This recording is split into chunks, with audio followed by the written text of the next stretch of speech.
Magandang umaga po sa inyong lahat. When it comes to movies,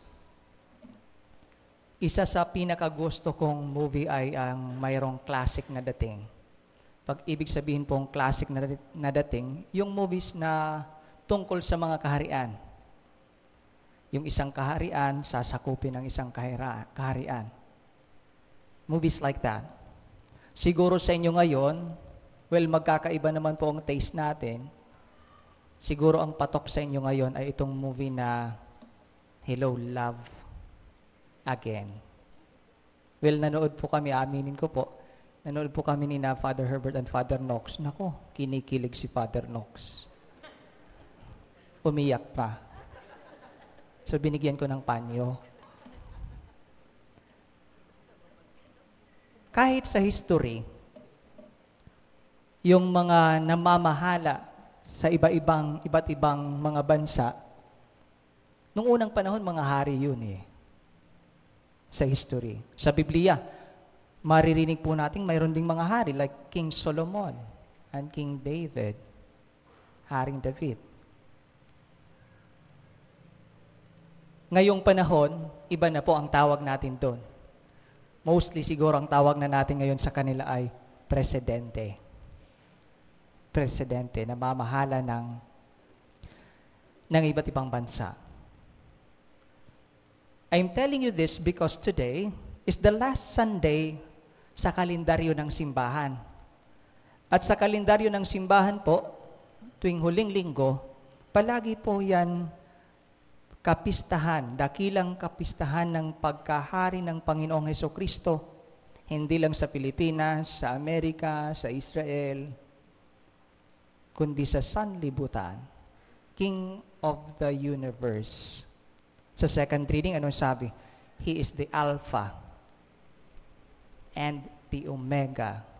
Siya pong simulat, katapusan ng lahat.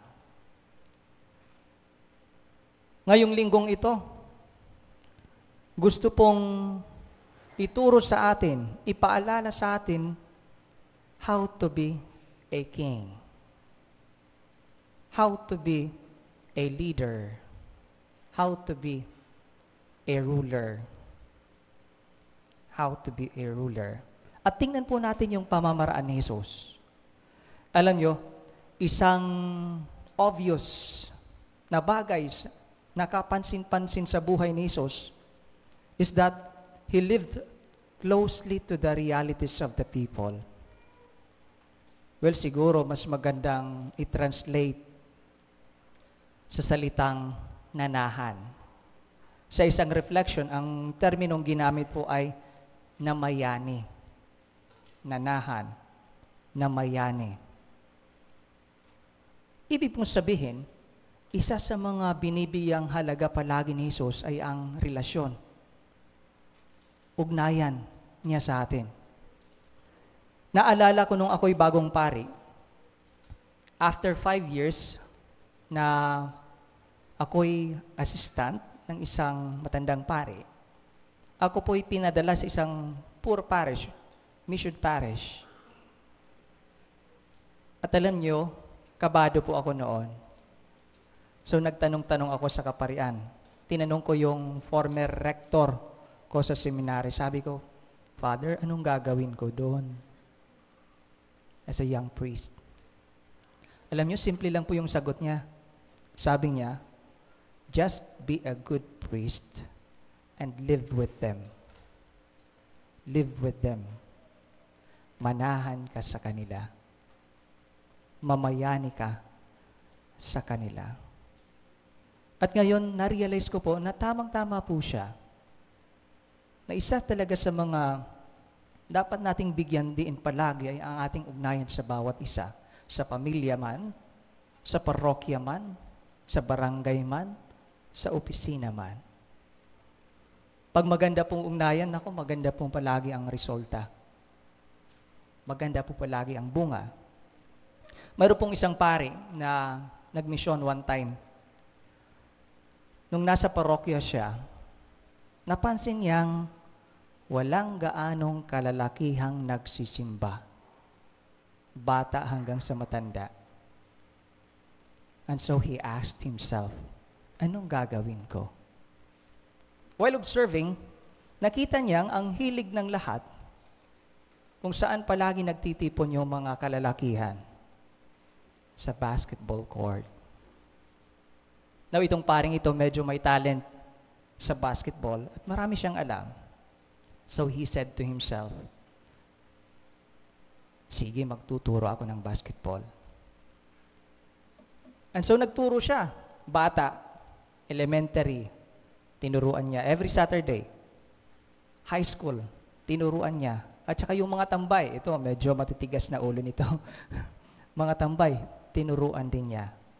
Hindi nga niya sinabing magsimba kayo. No, he did not. By teaching them basketball, naituro niya yung values how to be a Christian. Naituro niya ang teamwork.